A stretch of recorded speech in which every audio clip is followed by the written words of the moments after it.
Good evening and thank you for joining us tonight for our first ParkHouseConnects of the academic year. And obviously we're looking at Year 7 pupils and adjusting to secondary school. So this evening, myself and Mr. Macdonald, the Year 7 progress leader, just want to talk to you about a little bit about how Year 7 works for the pupils and about some tips and some advice that we feel would be useful to them in dealing with this transition and how to get the best out of the year. So I'm Mr. Moyes, I'm at secondary school.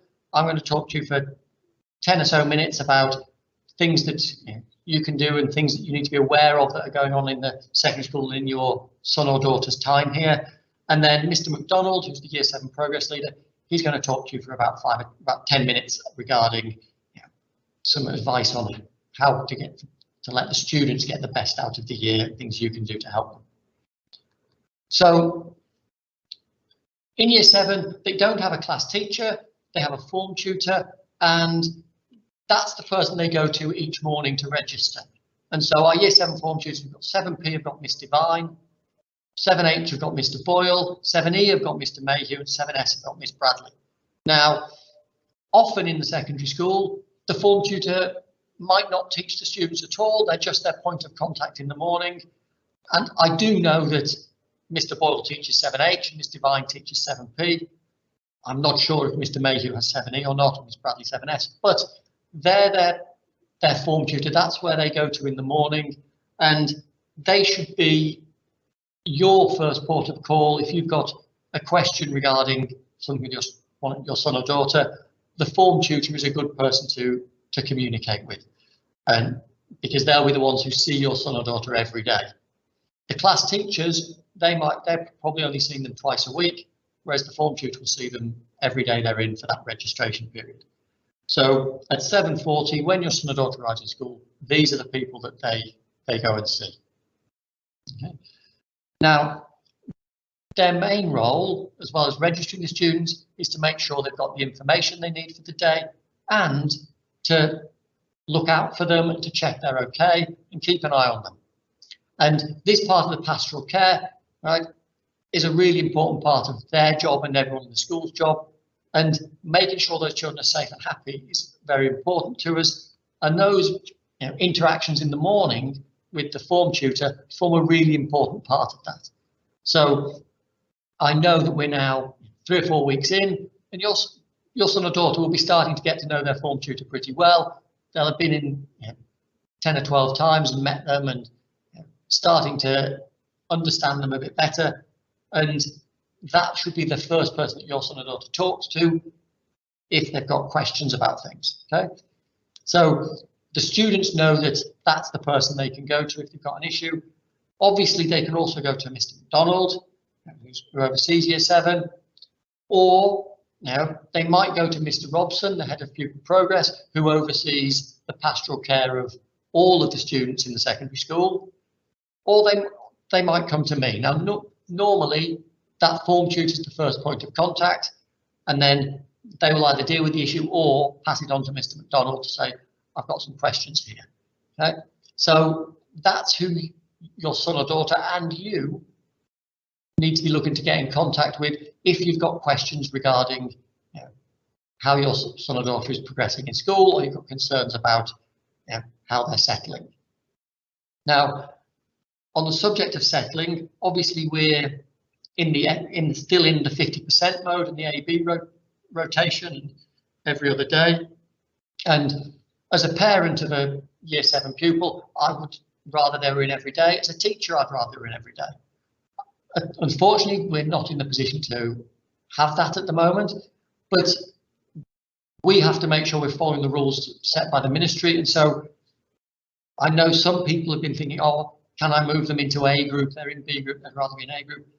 That's very difficult for us to do, and the answer is virtually always going to be no to that question at the minute, because the groups have been organised so that we've got the right number of students in on each day to meet the ministry limits. The same with form groups. A lot of time went into sorting the form groups with the Year 7 teachers and the Year 6 teachers, so they will not be changing. That's they're the students' class. Okay. The school day, which the students will be getting into the rhythm of now, we have our tutor time in the morning where they spend it with their form tutor.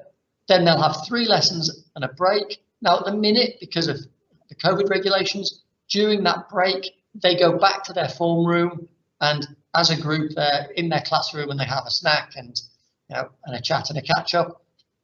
Sometimes their form tutor will be there. Sometimes it will be another teacher on duty in that area checking in on them. But again, that's a chance where they just relax for a little bit. Those at home probably run to try and grab some food at that point as well on their days when they're at home. You then have 2 more lessons before another break. And then again, that's in form rooms. So they're in their little bubble again. And then the final lesson before home. Now it says there each tutor group has a different timetable of lessons. So the structure of all of the students' timetables are slightly different. Now, there are some points where they are all together. So modern foreign languages, where they're studying French or Spanish or Arabic, all of those lessons take place at the same time. So when one student has French, every student in the year group will either have French, Spanish or Arabic, because for that lesson, they're mixed up and they're not taught in their tutor groups because pupils from each tutor group do different languages. Okay? But for most of the lessons, they are moving around as a tutor group together. Okay? And that obviously helps them find their way around school. And I've been on the corridors a lot during the school day at lesson changeovers, and they now are at the position where they know where they're going. Okay? To start with, in the induction period, they had 6th form mentors with them, showing them around, helping them find their way from place to place. They've got a map in their planner and their timetable in their planner. So it is a case of just following the map, and they are all there together, moving around together. So they're helping each other out. And there's always people there that they can ask. So what I would say, from what I've seen of the Year 7 so far this year, they've done very well at finding their way around and have settled into that well. Having a one-way system, I think, has helped because they've just got used to moving and finding the rooms as they go around. Now, in Key Stage 3, they'll have 5 lessons of English, 5 of maths. Now, that doesn't mean they have English every day. The way the timetable works, they might have English twice on one day and not on another. That's just to do with the logistics of trying to fit all of the lessons for the teachers and the students into the 30 lessons we have in the week.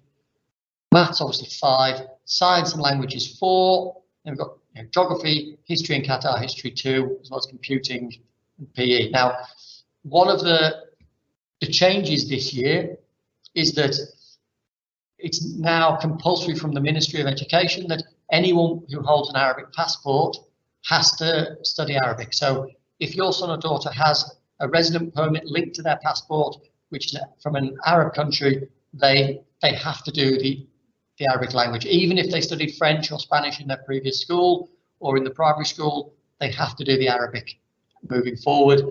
And the ministry have made it quite clear that when it comes to students leaving the school, people, if they've got an Arabic passport and they haven't studied Arabic, they will not attest those certificates. Okay? And the same is true with Islamic studies. So anyone who is registered on their residence permit as a Muslim, they have to study Islamic studies.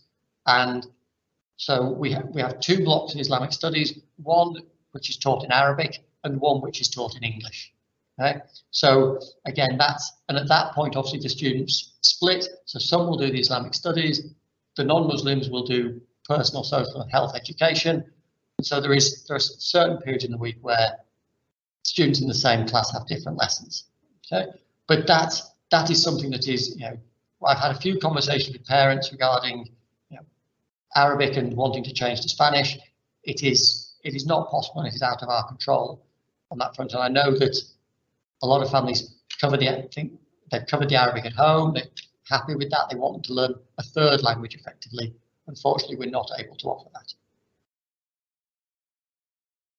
Now, the biggest difference with primary and secondary school is the organisation that's required. So they have different lessons every day, and they have more work that they have to bring in from home. They bring their books home. They have to bring their books back in. Now, this is where early in year 7, you helping them out is important, and checking their bags regularly and talking to them about what they need. Okay? And when I say checking their bags, that means, right, let's have a look what's in your bag, take out the stuff, because you'll be amazed how many students, if you ask them to empty their bag, in the bottom of the bag there is just 4 centimetres of scrunched up paper that has just been pushed there and dropped there and is slowly filling the bag. Never mind leftover half-eaten sandwiches and things like that that I'm sure would be left there if we weren't on them. Okay, so get them to do that. Talk to them about their homework. Ask them, what homework have you got? When does it need to be done? Now, they all have a homework diary, and the procedure is they write their homework in the homework diary and write down when it's due in. Now, it might be that the homework was set on Teams, so it was set as an assignment through Microsoft Teams. They still should be writing their homework in their diary to say, computer science, assignment on Teams, due such and such a date. So they know, they look in there, they think, oh, I've got that computer science to do. Okay? Now, as part of that checking the diary, those planners are checked weekly by the form tutors, and the parents should have signed them to say they've been looking at it. So it's an important part of the process. And if you've got a message you want to pass to the form tutor, then a note in the diary is one way of passing that message to them. Okay.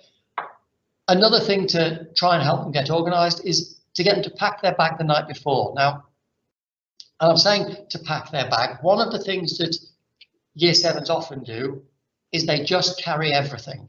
So they'll have their bag and they'll put everything in it. Now, the problem with that is they've got 10 subjects. They only have 5 or 6 of them on that day. They suddenly find themselves carrying a huge bag that weighs loads, walking around the school with it when they don't need to be. So you need at home, have a workspace for them, have a place where they can put their books. The night before, before they go to bed, right, what lessons have you got tomorrow? Right, let's pack your bag. Get, another thing to help them is to get a copy of their timetable. They've all got copies of their timetables. Make a copy, pin it up in their bedroom so you and them can easily see what lessons they've got the next day. Okay? Checking their pencil cases. It's very easy to say if you got your pencil case, they will say yes. And I'm a parent of a year 7 boy. I know he would say yes. That does not necessarily mean that the pencil case has anything in it. So keep double checking with them that, let's have a look. Have you run out of anything in your pencil case? Is there anything else you need? Is there anything you've lost? Just so that they are organised for the school.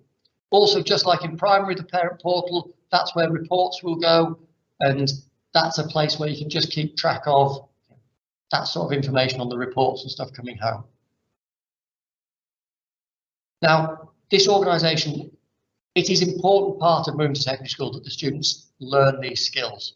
Okay, and we are trying to teach them that independence. So you need to help them, but that does not mean we're saying you need to do this for them. Okay, you should be helping them and saying to them, have you done this? Have you done that? We don't want you to be you to be packing their bag, you to be sorting their pencil case, right? That's for them to do. You're asking the questions, probing them and making them realise that needs to be done, okay? Because they need to learn to do these things for themselves. Now, attendance is a huge part of obviously the learning process, and with the 50% in school, it's even more important that they're in on the days they can be. Okay? If they're not going to be in, please send an email to secondary admin so that we know why they're not in, and also make it clear who the child is you're sending an email for in the tutor group. That makes it much easier for the admin people. If they just get an email from an email address that says, Fred won't be in today because of this, they have to traipse through trying to match your email address to email addresses on our system to try and work out who it is. So please make it clear, such and such in this tutor group. Now, if they have any COVID symptoms, they have to stay at home, okay? So I know that a lot of us as parents have been in the habit over the years of saying to the kids, you'll be fine, in you go, you'll get through it. With COVID, we can't have that attitude, and I know we've repeated this over again, but make sure that if they are showing any symptoms, they stay at home. And if they turn to school showing those symptoms, the nursing staff will call you and say they need to go. So it's going to make your day harder by trying to send them in. The first 20 minutes of every day spent by the form tutor, and it's important that they're there on time. If they're not in at 7:40, they're registered as late. Okay? And I know that the traffic around the traffic lights near school has been bad recently, but that's something we need to just factor in, and the students need to be leaving early enough to get into school on time. Now, the textbooks are another thing we get quite a lot of questions on. They will have collected their textbooks from the library, so they should have textbooks for some of their subjects. They will not have textbooks in every subject. And even in subjects they have a textbook for, it is not like in some schools 20, 30 years ago, a student got a textbook, week 1 you started on chapter 1 and you worked through the book, and at the end of the year you'd finished the book. It does not work like that, okay? And even in the subjects that have a textbook, they won't follow it like that. They will do some chapters out of the textbook, some bits from elsewhere. It won't be a case of that's the book, learn it, okay? So those textbooks are not the be all and end all, they are a support to learning. Okay?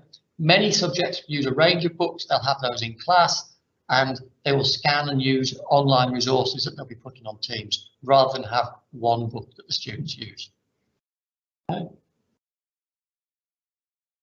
Now, homework is one of the changes into secondary school. They tend to get a bit more homework. Now, we believe homework should be manageable, it should be relevant, and it should be a consolidation of the learning they're doing and a chance to practice key skills that they were doing from lessons. Now, that does not mean it should take them hours and hours to complete.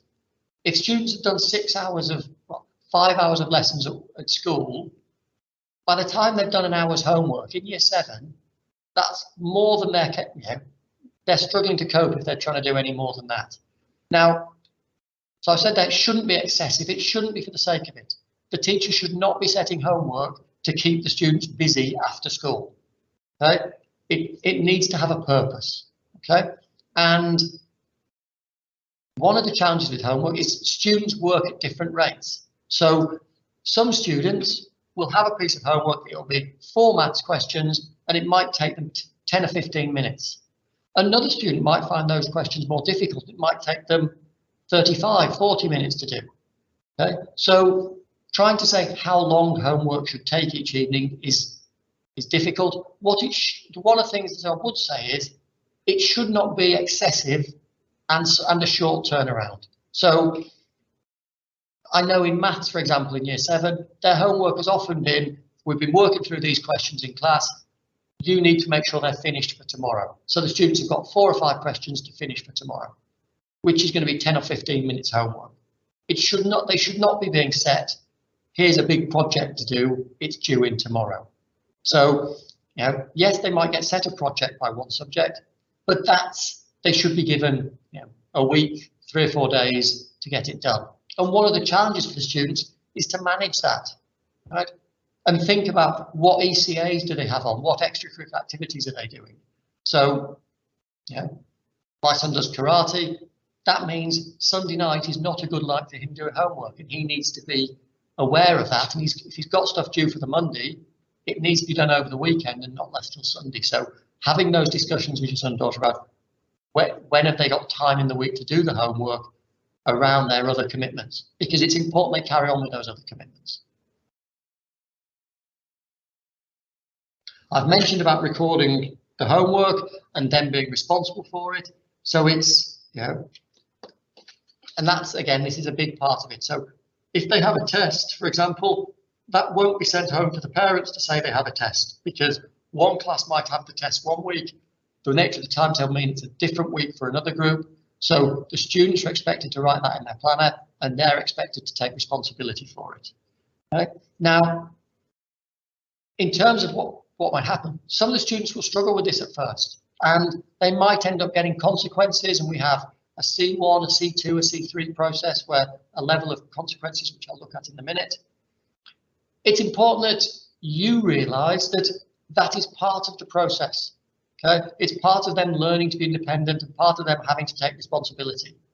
It's their homework. They have to plan to do it. They have to take ownership of that. Okay. Now, so if they were to get, a C1, for example, or a consequence, that happens. That is, to remind them, look, you forgot that. You need to remember that. All right. Let's not make that mistake. Now, if they build up to several C1s, then it might be that they get some of their free time taken off them to say, look, you've not learned from the warnings. We're going to take some of the free time. So the consequences system, right, talks about a C1 with formal warnings, right, which is recorded on Engage, and if it then might escalate to a C2 with a detention with the teacher. Now, this system is there to teach the students how they need, how to cope with the stresses and to realise that there are warnings and then there are consequences if they don't learn from that. Lots of students over the course of the year will get a C1 for not doing a piece of homework. Right? It happens. Some of them will forget at some point. That is, as a parent, if you see that, all you have to do is say, oh, what happened? You got a C1. What was that for? Oh, I didn't do this. Right. Why not? What happened? It is what the problem, the concerns arise when they're persistently getting C1s for not doing their homework. And clearly they're struggling with their organisation and they're starting to get detentions. And that's when school are more likely to be contacting home. So, look, we're concerned about engagement and organisation. But one C1 is that happens to a lot of the students, and it's about them learning from that. Now, we also have the Pride ethos, and I know that they brought this in the primary school, and we talk a lot about this in our rewards program about perseverance, responsibility, independence, dedication, engagement. And again, in year 7, that independence and responsibility are the big things that are changing from when they were in the primary school. So help us work with the students to try and develop those skills and attributes. Okay. The other thing, again, and I know primary have a big push on this, is trying to encourage your children to read, and part of that comes from modelling at home, sitting down, reading a book. You read a book, they read their book. Okay, ask them about what they're reading. Okay, discuss the books that they've read with them. Right, and encourage them to do it. Right, I know Mr. Macdonald's going to talk about screen time, and I know in the pandemic, screen time has become a real challenge for all of us, to manage. But trying to keep those habits of reading and that 20 minutes before bed where the students read, really helps develop their literacy, and that really helps develop their academic performance.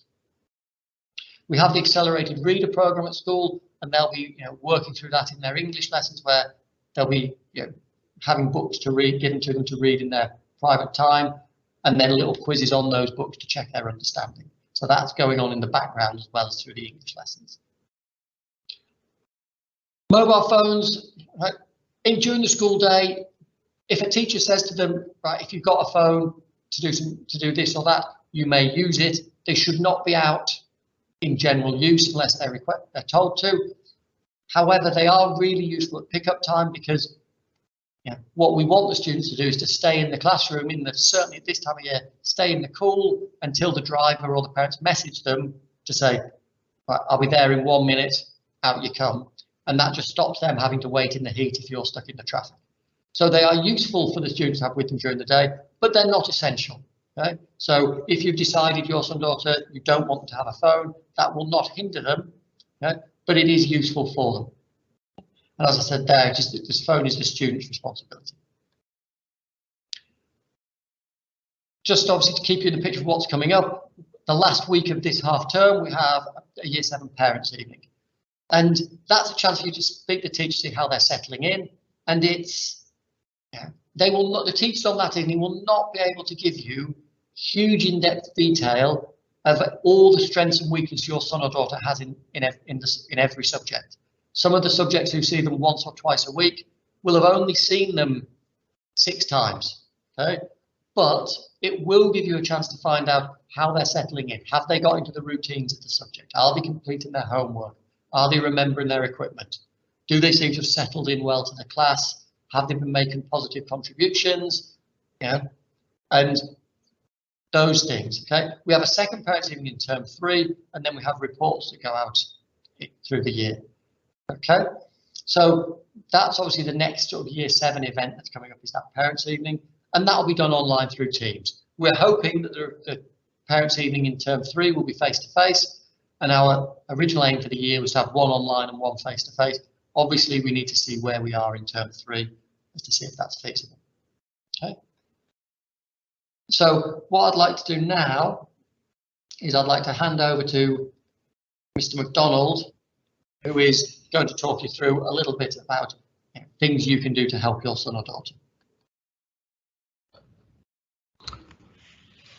Good evening, everyone. Thanks very much for coming along this evening. I thought I'd just introduce myself a little bit at the start, just to let you know who I am. I don't think we've really had much of an opportunity to meet or to be introduced. So I'm from Scotland, over on the West Coast. This is my 3rd year at Parkhouse English School. I've got quite extensive experience working in a boarding school environment. So I've been up to date on the pastoral side of things for quite a while. And I actually, before I got into teaching, I played professional and semi-professional rugby for a period just over 10 years. So what I'm going to talk to you about just now is something I'm really passionate about, is keeping your children healthy and making sure that they're leading a healthy lifestyle. So at the moment, the age that the students are, they're right in between development stages. So it's really important that they're eating a balanced diet and regular meals throughout the day. Breakfast is something that's really important here, particularly in a country with such an early start. I'm sure you've all noticed students probably falling asleep on the way to school, or sometimes popping in a little bit tired. So it's important that they're getting good nutrition when they wake up in the morning. A study in South Korea has shown that students who eat a quality daily breakfast are actually twice as likely to achieve excellent academic results as opposed to those who don't. And this is due to increased brain function, where cognitive control such as working memory and attentional capacity is increased.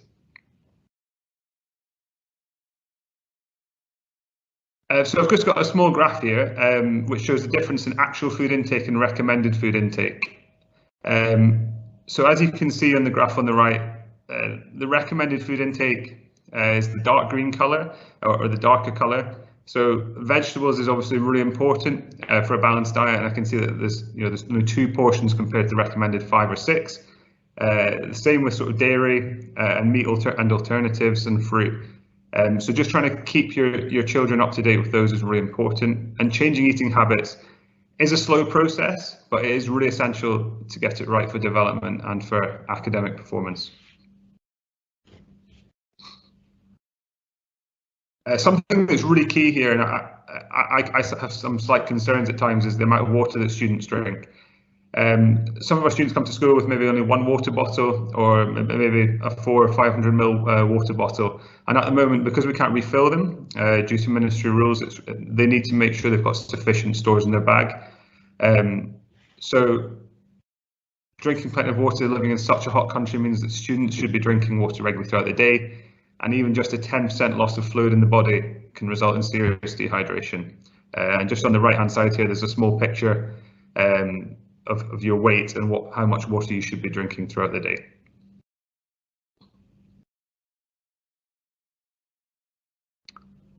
Just a couple of key points for a healthy diet. Students should really, at this age, should really be avoiding caffeinated drinks.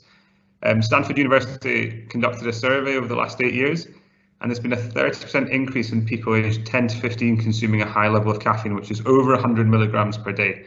Now, I actually heard in the corridor when a year 7 class was walking past the other day, is I can't start my day without a cup of coffee, which is something I was quite surprised to hear for children at such a young age. And on the picture on the right, I've just got a little illustration to show some drinks that people might have and how much caffeine is actually in them. And then looking at sugary items, overeating sugary items can result in a sugar crash, which causes hunger and irritability and difficulty concentrating. So avoiding sugar first thing in the morning or during break is probably quite an important thing for them to be doing. It's also important that they're exercising often, and I know that's so difficult at the moment considering we can't have PE in school, but even a home workout, which are posted regularly on the Teams pages, and even just a couple of walks throughout the day would really benefit them. Screen time, Mr. Moyes mentioned I was going to talk a little bit about this. Whilst time in front of the screen is a necessary evil at the moment, it's important that students do not continue with this after school finishes. I know they'll have homework to do, and some of it might be on Microsoft Teams or OneNote, but trying to keep them off the screen, off their phones, off gaming after they've been on a full day of online school is really important. Now, there's a figure on the right-hand side which shows just how much screen time young people are having. So tweens are people between 8 and 11, and then teens are obviously 12 to 18. But you can just see in the illustration that there's nearly 60% of students spending over two hours a day on their phones or gaming devices. Now that's something that I think everyone in the world probably needs to look at, not just children. But a study by Jennifer Kanzenstein from Johns Hopkins University found that screen time is having a real adverse effect on the children's mental well-being. And in a study, she found that 75% of children aged 8 to 18 owned a smartphone, and 50% of that group said they felt addicted. And children are sending an average of 100 messages a day, which is quite scary to think about, and how reliant children are getting on their phone at such a young age. So it's important that we keep a healthy balance between them. Another study that was recently done in Europe found that a child spending more than 2 hours per day in front of the screen looking at social media, and their academic performance will decrease dramatically. It's also got an impact on their sleep, anxiety levels, and cognitive control. So an easy way to keep an eye on your child's screen time is to look at the screen usage, which can be found in the phone settings, and this is available on both Apple and Android devices. So you can see on the right-hand side, you can check on what they've been up to. It actually shows you how long they spent on each app as well, which can be really helpful. Just some helpful tips to try at home. Sticking to 2 hours or less of screen time a day after school, and parents can even lead that by example as well. Don't use screens when getting ready for or before school. Set a time limit for screen homework. So as Mr. Moyes has already spoken about, homework shouldn't be excessive. So they shouldn't be spending hours and hours after school in front of the screen. So maybe just say maximum 1 hour in front of the screen for homework, and then they can manage that throughout the week. No screens at meals, and then hand over at least 1 hour before bedtime. And there's apps also available to set up parental controls and monitor your child's social media usage.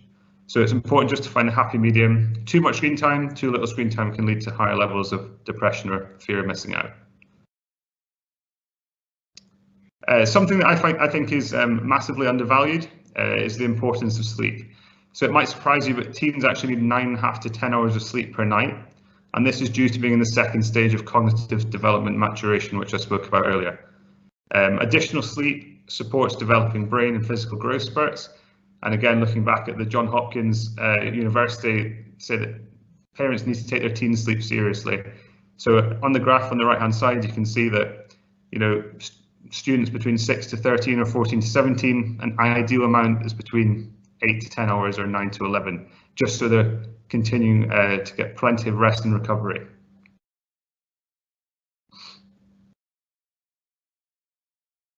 Just a little bit more on sleep here, some helpful tips to try at home. So just adhere to a regular sleep schedule. I know it can probably get difficult, students getting older deciding that, because they're older, they deserve a later bedtime.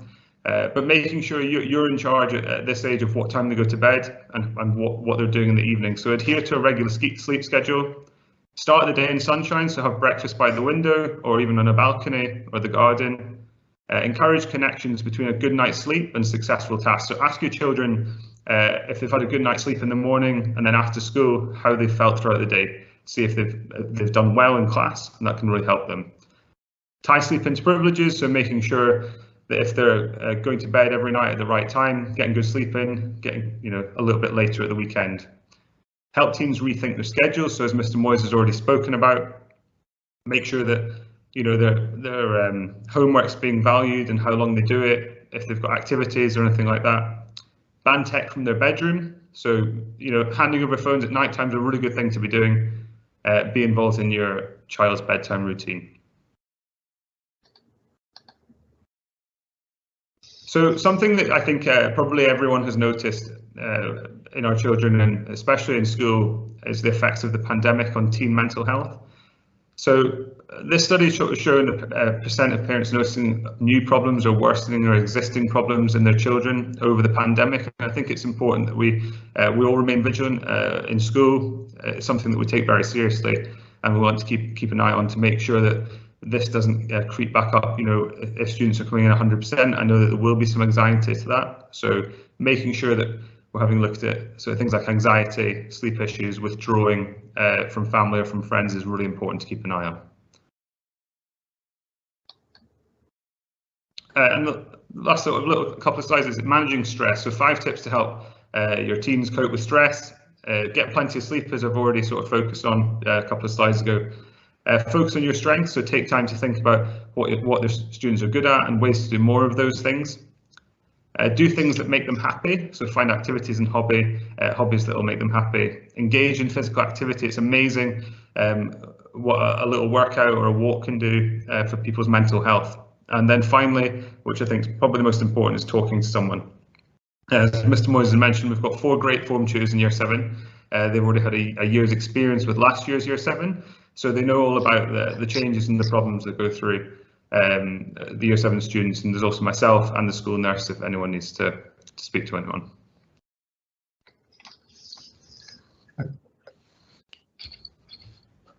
Okay, thank you very much, Mr. Macdonald. Now, one of the things I just want to say, having just watched through that with Mr. Macdonald, as a parent in Year 7, I'm sitting there looking at that and going, yes, I need to fix my screen time habits with my son. I need to, focus on all of the, the sleep aspects. I think all of us, look at that and think, yeah, I do need to get back into that. And I think one of the important things that's mentioned there is, when we look at the journey we've got ahead of us with these students who are currently in Year 7, they will be teenagers, very soon, and getting these habits set up now at the start of secondary school sets them up and helps them as they develop through. And certainly with the mobile phone usage and that thing about tech in bedrooms, right? Setting that standard early makes that fight easier, later on. If you try to have that fight 4 years down the line when they're in Year 10, it's going to be a much more difficult discussion than it is potentially now. So setting those habits really helps. Now, students, all of them, as Mr. Macdonald said, that need for them to be looked after and sleeping and eating well is really important, because I notice it in my own children. They come home tired from their day at school.